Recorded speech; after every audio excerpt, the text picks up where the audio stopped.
आराध्य देव के चरणों में वंदन।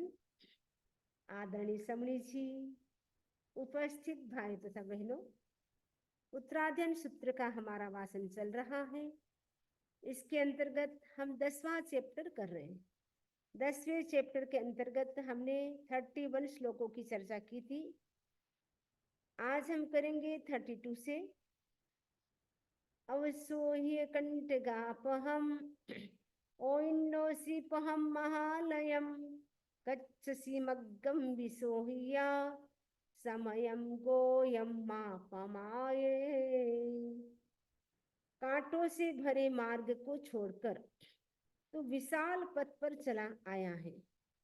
दृढ़ निश्चय के साथ उसी मार्ग पर चल हे गौतम, तू क्षण भर भी प्रमाद मत कर। भगवान महर्षि स्वामी गौतम स्वामी जी कहते हैं, कांटों से भरे मार्ग को छोड़कर विशाल पथ पर चला, यानी ये मनुष्य भव है, एक प्रकार का राजमार्ग है। बाकी की जो गतियां थी वो एक प्रकार के कांटे के समान थी, क्योंकि नरक गति, तिरंज गति, वहां कोई भी अवसर नहीं धर्म ध्यान करने का, कोई धार्मिक अनुष्ठान वहां नहीं कर सकते हैं। इसलिए वो एक प्रकार से कांटों से भरा हुआ मार्ग था।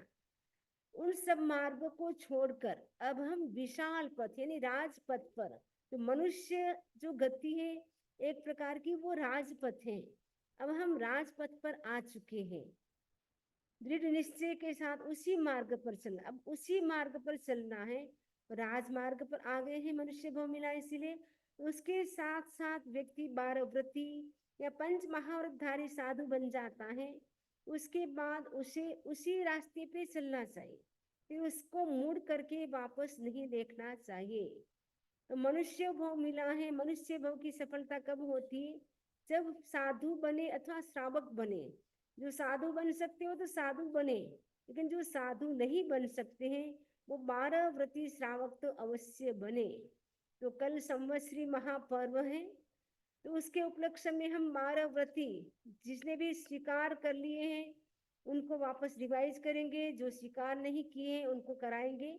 तो जो भी करना चाहे वो कर सकते हैं। तो दृढ़ निश्चय के साथ उसी मार्ग पर चल, यानी आपने सपोज 12 व्रत स्वीकार कर लिया है, तो उसी मार्ग पर आपको चलना है। उसी को ध्यान में रखना है कि हमने क्या क्या त्याग किया है, इसमें कहीं हमें मिस्टेक तो नहीं हो रही है, कहीं दोष तो नहीं लग रहा है। अगर दोष लग रहा है तो कल आलोचना भी हम कराएंगे, क्योंकि संवत्सरी महापर्व है तो हर साल हम आलोचना भी कराते हैं, साल भर की आलोचना। तो साल भर में हमारे से जाने अनजाने डे टू डे लाइफ में जो भी पाप हो गए हैं उसकी कल आलोचना भी 3 से 5 रखी गई है। उसके बाद 12 व्रतों का हमने रखा है। तो जो भी ऑनलाइन से ज्वाइन करना चाहे अपने अपने ग्रुप में डाल दे, ताकि अधिक से अधिक लोग लाभ ले सके, वो आपको अनुमोदना का भी लाभ मिलेगा।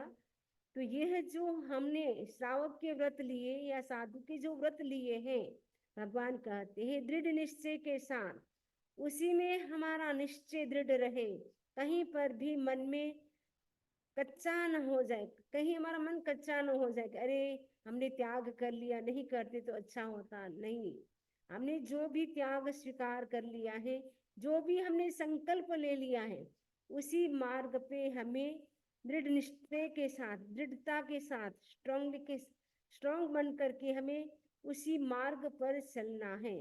भगवान कहते हैं, हे गौतम, तू क्षण भर भी प्रमाद मत कर, क्योंकि अब विशाल मार्ग पर आ चुका है, यानी राजपथ पर आ चुका है।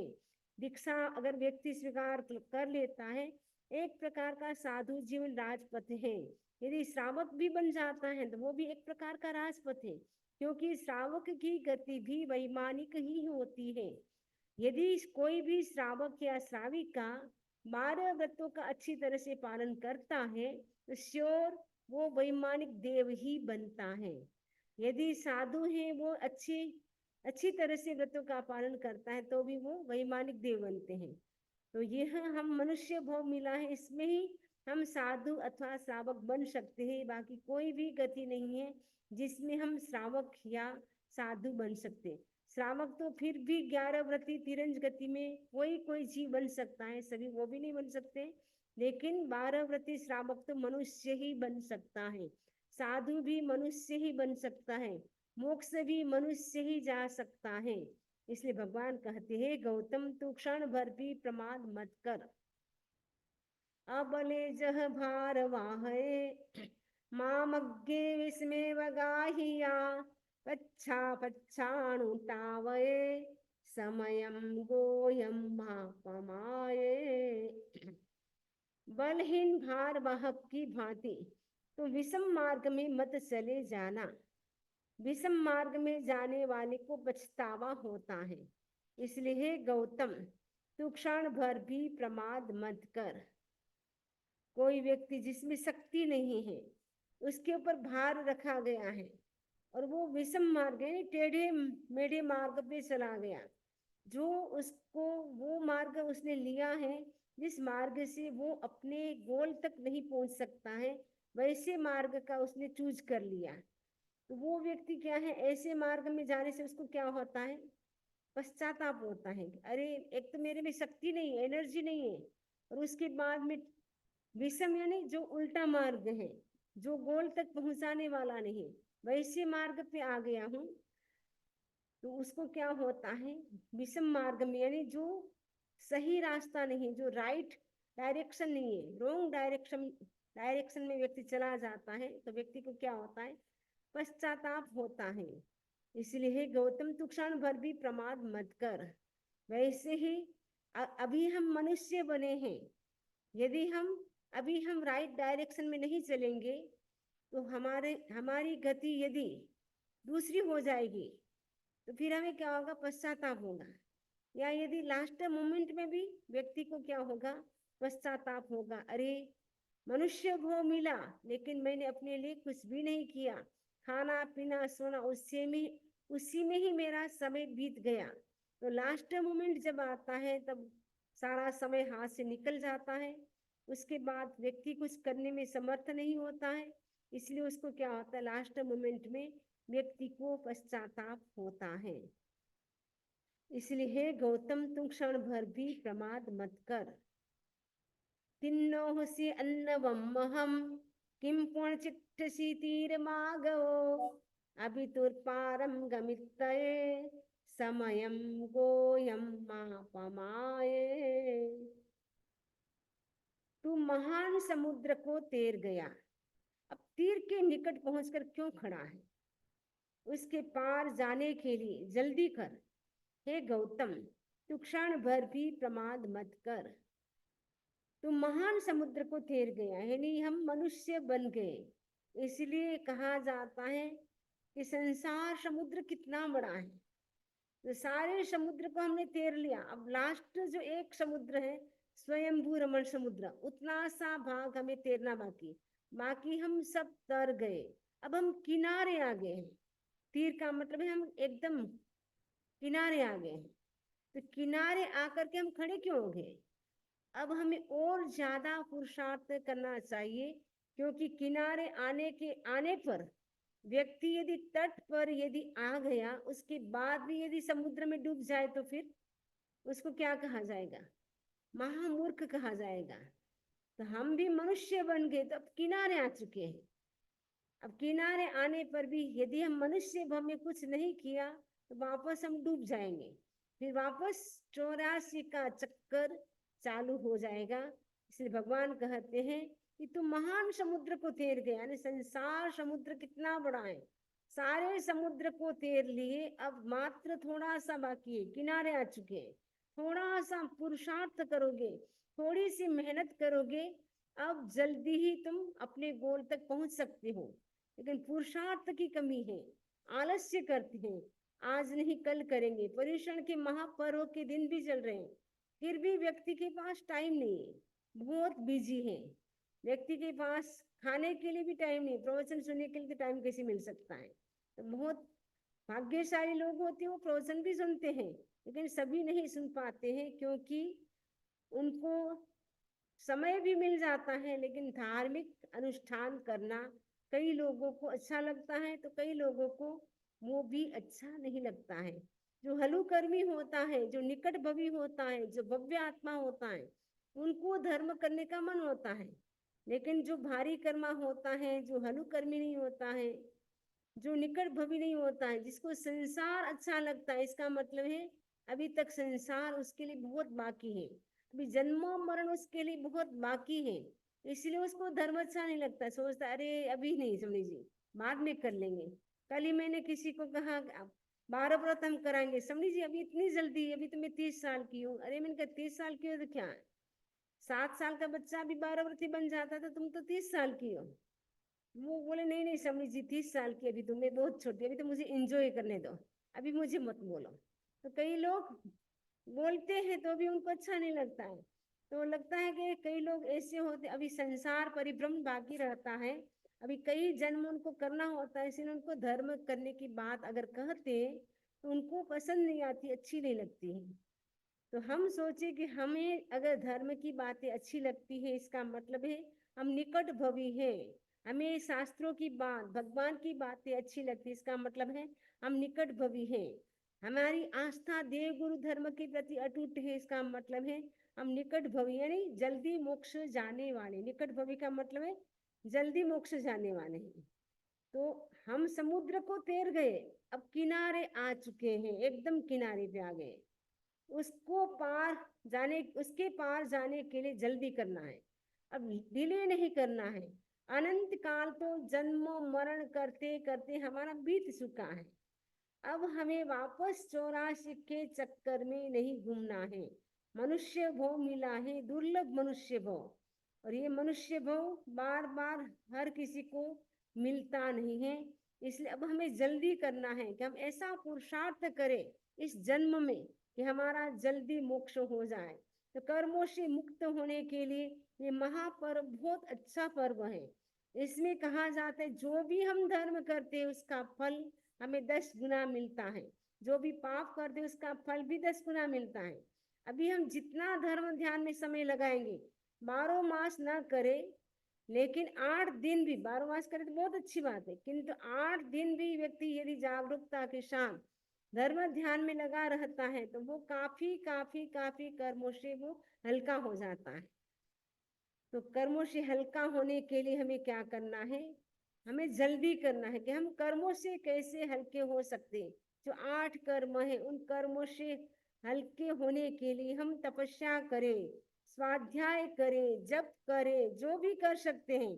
और कल संवत्सरी महापर्व है तो कल पौषध भी कर सकते हैं, अष्ट प्रहरी पौषध जो करना चाहे वो अष्ट प्रहरी पौषध करें, वो नहीं कर सकते तो 6 प्रहरी करे, वो भी नहीं कर सकते तो 4 प्रहरी करे, लेकिन करना है, कुछ न कुछ करना है। एक दिन के लिए साधु जीवन का स्वाद भी हमें चखना चाहिए। यदि आप 8 प्रहरी यानी 24 आवर्स का पोषित करते हैं, पूरा आप क्या हो जाते, एक प्रकार के साधु जैसी लाइफ हो जाती एक दिन रात के लिए। तो कम से कम लाइफ लॉन्ग के लिए साधु नहीं बन सकते, तो एक दिन आप टेस्ट ले कि कितना अच्छा होता है साधु जीवन, कितना आनंद आएगा आपको। तो कोशिश करें कल ज्यादा से ज्यादा उपवास, जो कर सकते उपवास करें, नहीं कर सकते तो आयम्बीन एकासन जो भी करना चाहे करने की कोशिश करें। लेकिन अब हमें जल्दी करना है, भगवान कहते कि जल्दी करो, अब डिले मत करो, बहुत डिले हो चुका है ऑलरेडी, क्योंकि अनंत अनंत 24 बीत गई फिर भी हमारा मोक्ष नहीं हुआ, इसका मतलब बहुत डिले हो गया है। अब तो कम से कम हम डिले ना करें, अब तो हम किनारे आ गए, तो कम से कम हम तैरने का प्रयास करें, समुद्र को तैर गए, इतना बड़ा समुद्र, अब केवल किनारे आ चुके हैं, अब वापस हमें डूबना नहीं है। एक बार एक नट और नट्टी कहानी में सुना रही आपको। एक नट और नट्टी एक गांव में वो अपना डांस दिखाने के लिए, नट होते हैं नृत्य दिखाते रहते हैं, और नट क्या है नाचते रहते हैं, डोरी पे लग चढ़ करके डांस करते हैं, अलग अलग टाइप के वो परफॉर्म कर रहे थे। तो नट और नट्टी, तो नट है वो नाच रहा था, नहीं नट्टी नाच रही थी, डांस कर रही थी, और काफी रात बीत चुकी, लेकिन वहां के राजा थे वो बहुत कंजूस थे। तो राजा जब तक कुछ ना दे तब तक प्रजा भी कुछ नहीं दे सकती गिफ्ट। तो राजा देख रहा है टकटकी लगा करके, उसको बहुत अच्छा लग रहा है, लेकिन इतना कंजूसी सोचे और करने दो परफॉर्म, और करो और करो, लेकिन एक भी चीज अपने हाथ से वो देता नहीं है। तो जब तक राजा ना दे तब तक कुछ कोई भी नहीं दे सकता है। तो बेचारी नट्टी थक जाती है और नट से कहती है कि मेरा शरीर अब पूर्ण रूप से थक चुका है, अब मेरे में शक्ति नहीं है, एनर्जी नहीं है कि मैं और परफॉर्म कर सकूं, डांस कर सकूं, नाटक दिखा सकूं। तो नट क्या बोलता है, घड़ी गई थोड़ी गई, थोड़ी भी अब जाए, थोड़ी सी देर के कारण रंग में भंग न होए। मैंने बहुत रात तो बीत चुकी, अब थोड़ी सी रात बची है, अब थोड़ी सी रात के लिए तुम रंग में भंग क्यों कर रही हो।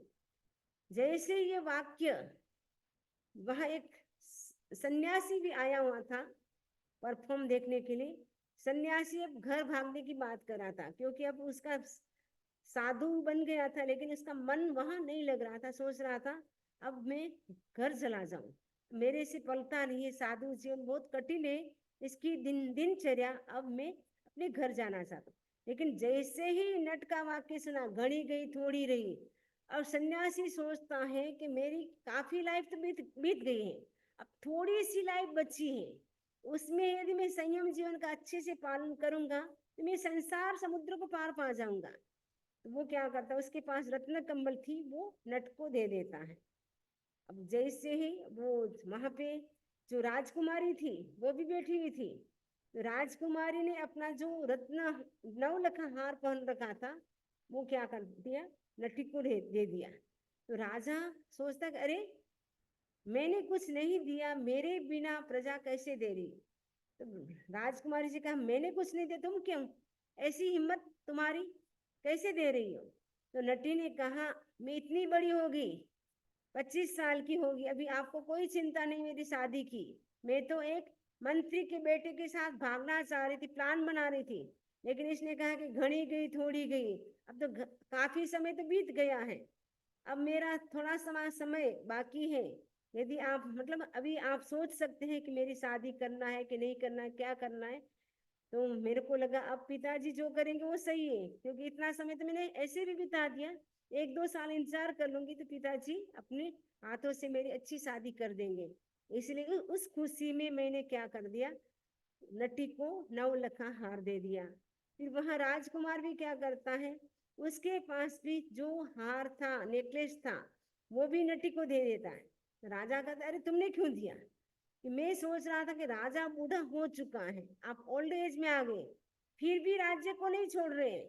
तो मेरे को लगा कि अब राज्य मुझे कब मिलेगा, मैं इतना बड़ा, मेरी एज होगी, इतनी बड़ी होगी, फिर भी आप राज्य मुझे नहीं दे रहे, तो मैं आपको मारने की प्लानिंग बना रहा था। लेकिन इसने कहा घड़ी गई थोड़ी गई, थोड़ी भी अब जाए, थोड़ी सी देर के कारण रंग में भंग न हो। अब सोचा कि राजा बूढ़े तो हो चुके, अब कितने साल जिएंगे, थोड़े से साल जिएंगे, उसके कारण मैं क्यों मारूं। उसका ऐसा सोच करके मैंने क्या किया, उसको नेकलेस दे दिया। तो कहने का मतलब है ये हम मनुष्य भोग में आ चुके हैं, अब किनारे आ गए हैं, तो अब हमें रंग में भंग नहीं करना है, यानी हमें जो कुछ करना है इसी जन्म में करना है। हम सोचेंगे महाविद्या क्षेत्र में जाएंगे तब दीक्षा लेके काम करेंगे, साधना करेंगे, अरे अभी नहीं की तो वहां वहां आपको कहाँ अच्छा लगेगा। अभी करेंगे तो वैसा आपको अवसर अवश्य मिलेगा, लेकिन अभी नहीं करेंगे तो फिर कभी मिलने वाला नहीं है। तो भगवान कहते हैं कि किनारे आ गए हैं तो अब तो नहीं डूबना है। आचार्य तुलसी ने भी गीत गाया है, यह है जगने की बेला, अब क्यों सोना चाहिए। यह है जगने की बेला, अब क्यों सोना चाहिए, हृदय को धोना चाहिए कि पावन होना चाहिए। यह है जगने की बेला, क्यों अब सोना चाहिए। तर करके सागर सारा, अति श्रम से मिला किनारा, तट पर आ नैया को न डुबोना चाहिए, हृदय को धोना चाहिए, अब क्यों सोना चाहिए। यह है जगने की बेला, अब क्यों सोना चाहिए। तो आचार्य तुलसी भी कहते कि पूरा तट यानी पूरा समुद्र तैर करके इतना श्रम किया, इतना श्रम किया, इतना पुरुषार्थ किया, तब जा करके हमें ये किनारा मिला, यानी मनुष्य वो मिला है। और इतना पुरुषार्थ करके अभी हमने कुछ नहीं किया, फिर वापस डूब जाएंगे, फिर वापस 84 का चक्कर चालू हो जाएगा। अब वापस हमें 84 के चक्कर में नहीं घूमना है। इसलिए भगवान कहते हैं अब पार पाने के लिए क्या करना है, जल्दी करना है। इसलिए गौतम तू क्षण भर भी प्रमाद मत कर। अकलेवर श्रेणी मुस्या सिद्धिम गोयम लोयम गच्छसी। क्षेमं च शिवम अनुत्तरम समयम गोयम मा पमाए। हे गौतम, तू क्षपक श्रेणी पर आरूढ़ होकर उस सिद्धि लोक को प्राप्त होगा जो क्षेम शिव और अनुत्तर है। इसलिए हे गौतम, तू क्षण भर भी प्रमाद मत कर। भगवान महर्षि स्वामी गौतम से कह रहे हैं कि गौतम, तू क्षपक श्रेणी पर आरूढ़ होकर उस सिद्धि लोक को प्राप्त होगा, क्योंकि सिद्धि लोक यानी मोक्ष, मोक्ष को प्राप्त करने के लिए क्षपक श्रेणी चाहिए। जब व्यक्ति क्षपक श्रेणी लेता है तब व्यक्ति क्या है, आगे बढ़ता जाता है, गुण स्थान की श्रेणियों में वो आगे बढ़ता जाता है। क्षपक उपसम श्रेणी लेता है तो वो नीचे गिर जाता है, लेकिन क्षपक श्रेणी लेता है तो वो 8वें गुण स्थान को पार करके सीधा 12वें में चला जाता है। 12वें में आएगा तो उसको श्योर होने का क्षय करेगा और 13वें गुण स्थान में केवल ज्ञान की प्राप्ति होगी और आयुष्य होगा तो जिएगा, अदरवाइज मोक्ष भी सीधा हो सकता है। जैसे मरुदेव माता को केवल ज्ञान हुआ और मोक्ष हो गया। क्षपक श्रेणी ले ली हाथी के होदे बैठे बैठे भी। कोई सोच सकता है कि हाथी के होदे भी केवल ज्ञान हो सकता है? ऐसे तो बोलेंगे हाथी पर अगर बैठे तो आपको प्रायश्चित आएगा, लेकिन हाथी के होदे बैठे बैठे भी उनको केवल ज्ञान हो गया। उस समय कहा जाता है कि उस समय उन कहाँ बैठे वो महत्व नहीं था, उनके भाव कितने ऊंचे थे। भावों की श्रेणी, ये क्षपक श्रेणी कब कब आती है? हमारे भाव एक्सट्रीम लेवल पे इतने प्योर हो जाते हैं तब जी को क्षपक श्रेणी आती है। तो क्षपक श्रेणी पर आरूढ़ होकर उस सिद्धि लोक को प्राप्त होगा। यानी क्षपक श्रेणी जब लेंगे तब हम क्या है, सिद्धि लोक यानी मोक्ष को प्राप्त करेंगे, जहाँ परमानेंट सुख है, कोई वहाँ दुख नहीं है, ना डेथ का दुख है, न बर्थ का दुख, न डिजीज है, कोई भी दुख नहीं, न रोग न शोक, न जन्म न जरा न मृत्यु, कुछ भी नहीं है। ऐसे सिद्धि लोक को प्राप्त होगा। वो कैसा है? क्षेम है, कल्याणकारी है, शिव है। क्षेम का मतलब है कुछ, मतलब क्षेम और शिव यानी दोनों ही, इसका मतलब कल्याणकारी है। और अनुत्तर है यानी उसके जैसा और कोई दूसरा स्थान नहीं है। इसलिए हे गौतम, तू क्षण भर भी प्रमाद मत कर। यदि मोक्ष सुख को प्राप्त करना है तो क्या करे? प्रमाद नहीं करे। प्रमाद करने से क्या है? कर्मों का बंधन होता है। कर्मों के बंधन के 5 कारण बताए जाते हैं: मिथ्यात्व, अव्रत, प्रमाद, कसाय और योग। इन 5 से जीव निरंतर कर्मों का बंधन करता रहता है: मिथ्यात्व, अव्रत, प्रमाद, कसाय और योग। तो यहाँ पे एक बताया है प्रमाद। भगवान कहते हैं प्रमाद मत करो। अब जाग गए हो, अब सोना क्यों? अब जाग गए, अब सोना क्यों? प्रमाद क्यों करें? मनुष्य भव में हमें अप्रमत्त होना है, आत्मा के प्रति अवेयर, जागरूक रहना है। इसलिए गौतम, तू क्षण भर भी प्रमाद मत कर। नेक्स्ट भगवान कहते हैं, बुद्धे परिनिबूढ़े चरे, गाम गए नगरे व संजय, संति मग्गम च बूहे, समयम गोयम पमाये। तू गांव में या नगर में संयत बुद्ध और उपशांत होकर विचरण कर, शांति मार्ग को बढ़ा। हे गौतम, तू क्षण भर भी प्रमाद मत कर। गांव में या नगर में कहीं पर भी रहो, चाहे गांव में रहो चाहे सिटी में रहो, तो लेकिन आपको कैसा रहना है? संयत, 5 इंद्रियों का संयम होना चाहिए। बुद्ध यानी आत्मा के प्रति जागरूक होना चाहिए। उपशांत यानी कसाय शांत रहने चाहिए। कसाय को शांत करके क्या करें? विचरण करो। गांव विचरण करना होता है साधु को, एक गांव से दूसरे गांव, दूसरे से तीसरे गांव। इसे कंटिन्यू साधु 8 महीने तक चलते रहते हैं। 4 महीना एक स्थान पे रहते हैं। कभी 5 महीना का चातुर्मास होता है, कभी 4 महीने का अधिक होता है, कभी कभी 5 महीने का होता है, तो 5 महीना भी एक स्थान पे रहते हैं। यानी चातुर्मास का जो समय होता है उसमें ही एक स्थान पे रहते हैं। बाकी तो साधु तो विचरते रहते हैं, यानी विचरते यानी विहार करते रहते हैं। एक गांव से दूसरे गांव में वो जाते रहते हैं। तो भगवान कहते हैं, तू गांव में या नगर में संयत बुद्ध और उपशांत होकर विचरण कर, शांति मार्ग को बढ़ा। बढ़ाना किसको है? शांति को बढ़ाना है। तो शांति कब बढ़ेगी? जब हमारा कसाय शांत होगा, गुस्सा शांत होगा, क्रोध, मान, माया, लोभ, ये चारों कसाय जब शांत होगी तो हमें कौन सा मार्ग मिलेगा? शांति का मार्ग मिलेगा। चाहते हम शांति, काम करते हैं अशांति का, तो शांति कहाँ से मिलेगी? भगवान कहते हैं कि शांति मार्ग को बढ़ा। हे गौतम तू क्षण भर भी प्रमाद मत कर। हे गौतम तो क्षण भर भी प्रमाद मत करो। ये मनुष्य भव मिला है, इसलिए इसका हमें क्या करना है? उपयोग करना है। नेक्स्ट भगवान कहते हैं, बुद्धस्य निस्सम्भाषियं सुकह्य मट्ठ पदो पवोसोह्यं रागम दोषम च छिंदिया सिद्धि गयम गय गोयमेत्तिबेमि। अर्थ पद का मतलब शिक्षा पद से उपशोभित एवं सुकथित भगवान की वाणी को सुनकर राग और देश का छेदन कर गौतम सिद्धि गति को प्राप्त हुए। शिक्षा पद से यानी भगवान ने जो भी उनको शिक्षा दी उनसे वो शोभित यानी शोभित हो गए और सुंदर लगने लगे, क्योंकि भगवान की शिक्षा को वो फॉलो करते थे। एवं सुकथित भगवान की वाणी को सुनकर, जो भगवान ने सुकथित मैंने जो कहा है, अच्छी तरह से कहा है, उनको सुन करके और सुन करके में क्या करना है? राग और देश उनका ही हमें बीज को समाप्त करना है। कर्म का बंधन किससे होता है? रागोय दोषो व्यकम बीजम। राग और देश ये कर्म की दो बीज हैं। ये जब तक बीज रहेंगे तब तक हम मोक्ष को प्राप्त नहीं कर सकते हैं। मोक्ष को प्राप्त करने के लिए हमें क्या करना है? राग देश का जो छेदन है उसको हमें क्या करना है? कम करना है, समाप्त करना है।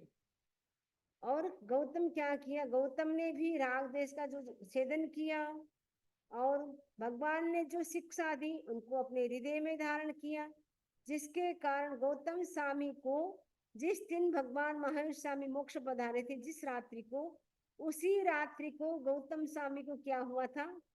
केवल ज्ञान हुआ था। तो भगवान कहते हैं, हे गौतम तू क्षण भर भी प्रमाद मत कर। ये जो लाइन है, समयम गोयम मापमाए, ये 36 श्लोक तक सभी के एंड में, सभी जितने भी श्लोक है सभी के एंड में ये लाइन आपको मिलेगी, समयम गोयम मापमाए। समयम गोयम मापमाए, ये लाइन सब में मिलेगी, लेकिन 37 नंबर का श्लोक है उसमें वो लाइन नहीं है। इस प्रकार हमारा जो 10वां चैप्टर है वो कंप्लीट होता है। इससे संबंधित किसी को कोई प्रश्न हो तो पूछ सकते हैं। इसी आशा के साथ ओम अरहम, ओम अरहम।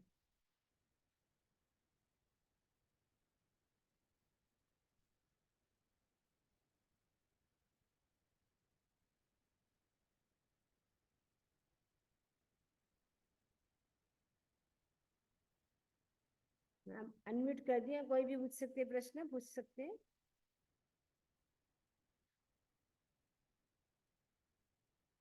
अपना क्लास का टाइम है 3 बजे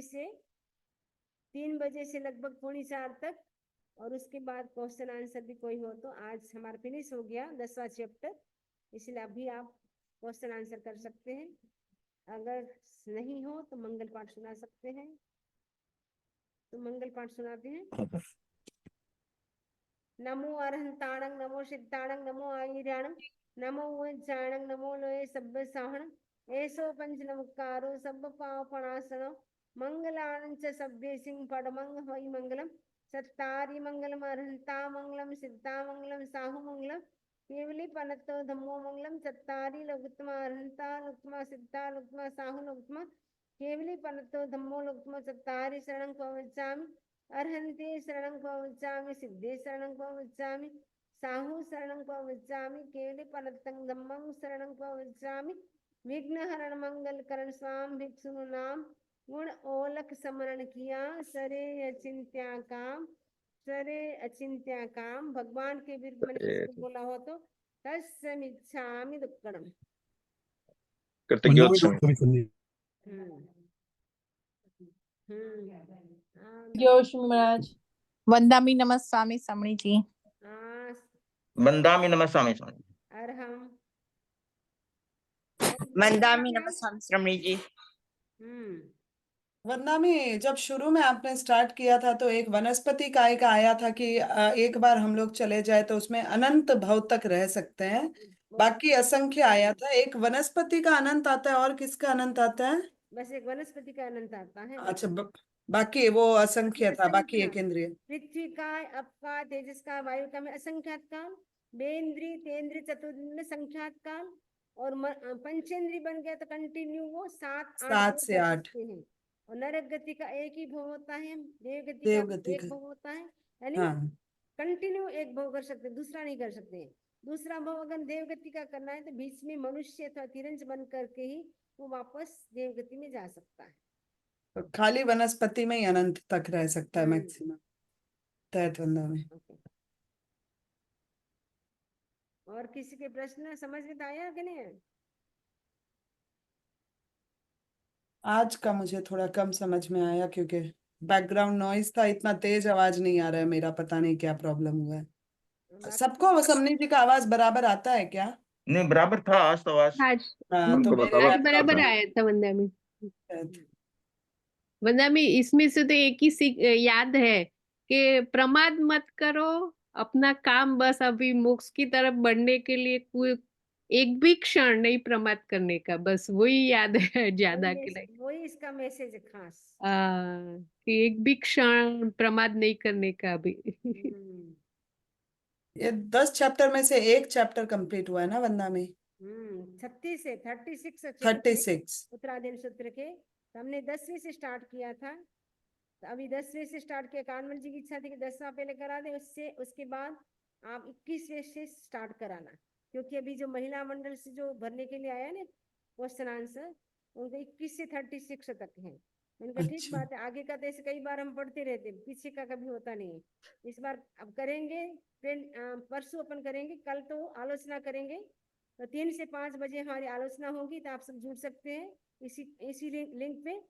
और उसके बाद 12 व्रत रिवाइज करना हो या स्वीकार करना हो तो बाद में 12 व्रत रिवाइज जिसको करना वो रिवाइज करे, और जिसको नए सिरे से लेना वो नए ले सकते हैं। तो 3 से 5 का वो टाइम है हमारा आलोचना का। उसके बाद 12 व्रत जिसको भी लेना है समझना है उसके लिए वो टाइम है। सुबह हमारा कल्पसूत्र का वाचन होता है, और उसके बाद हमारा होता है समणी जी, चैतन्य प्रकाश समणी जी, उनका एक टॉपिक स्पेशल चलता है, तो उसके ऊपर भी आप भाग ले सकते हैं, जो भी आपकी इच्छा हो। तो लगभग 10 बजे स्टार्ट हो जाता है, 12:15 तक चलता है। तो ठीक है, तो कल का प्रोग्राम आपको स्केड्यूल, कल का आपको जो भी मैसेज है शायद समझ जी ने भेज दिया है, आपने देख लिया होगा, आप देख लेंगे ये क्या वंदा में मिला मैसेज आया। हाँ, पोषण करना है, उपवास करना है, जो भी करना है, प्रतिक्रमण करना है, कल सबको करने की कोशिश करनी है, क्योंकि कल प्रतिक्रमण भी सबको करना चाहिए। क्योंकि जो 12 महीने तक हम जो भी पाप करते हैं, ऐसे तो प्रतिदिन हमें स्नान करते हैं, वैसे प्रतिदिन प्रतिक्रमण करना चाहिए। प्रतिदिन प्रतिक्रमण नहीं कर सकते तो कम से कम संवत्सर का प्रतिक्रमण तो सभी को करना चाहिए। तो कोशिश समझी जी, टाइम तो लिखते हैं पर ईएसटी और पीएसटी नहीं लिखते ना, तो कंफ्यूजन हो जाता है, तो फिर जुड़ने में लेट हो जाते हैं। थोड़ा वैसा लिखेंगे तो अच्छा रहेगा। वो नहीं लिखा है कि ईएसटी? सब ईएसटी है, सब ईएसटी टाइमिंग है जो वंदामी ने लिखा है मैसेज पे। हाँ, तो वो पीएसटी वालों को थोड़ा कंफ्यूजन हो जाता है कि 2.5 घंटे का अंतर मानना है कि 3 घंटे का मानना है। 3 घंटा ऐड कर देने का ना पहले, राइट? 3 घंटे पहले वंदा में पहले सोच लो, जैसे हम मान लो यहाँ 3 बजे शुरू होगा, इसका मतलब आपका 12 बजे स्टार्ट हो जाएगा। ठीक है शिक्षा बहन, आप अपना दिमाग में सेट कर ले अपने। हाँ चलिए जी वंदामी। चत्तारि मंगलम अरहंता मंगलम सिद्धा मंगलम साहु मंगलम केवली पनतो धम्मो मंगलम। चत्तारि लोकतमा अरहंता लोकतमा सिद्धा लोकतमा साहु लोकतमा केवली पनतो धम्मो लोकतमा। चत्तारि शरणं पवज्जामि अरहंते शरणं पवज्जामि सिद्धे शरणं पवज्जामि साहु शरणं पवज्जामि केवली पनतं धम्मं शरणं पवज्जामि। विघ्न हरण मंगल करण साम भिक्षुनु नाम गुण ओलक स्मरण किया सरे अचिंत्या काम, सरे अचिंत्या काम। भगवान के विरुद्ध मैंने कुछ भी बोला हो तो तस्य मिच्छामि दुक्कडम। बंदामि नमः स्वामी स्वामी। स्वामी नमन स्वामी वंदामि नमः स्वामी। Excuse me, हम आपके आगे और हम आपके आसपास वंदामि नमः स्वामी स्वामी। कांटेक्ट हो उनको भी आप मैसेज डाल दें। आलोचना किसी को भी करनी हो, 12 व्रत लेना हो, उसके लिए आप मैसेज डाल सकते हैं। और कल का प्रोग्राम भी कोई भी अटेंड करना चाहे, संवत्सरी महापर्व का है, तो बहुत सुंदर प्रोग्राम होने वाला है। उसमें भी आप जो भी आप दूसरों को मैसेज डालेंगे वो आपके निमित्त से वो भाग लेंगे, तो आपको ही अनुमोदना का लाभ मिलेगा। बचे बनामी स्वामी। ओके, चलिए ठीक है, लीव कर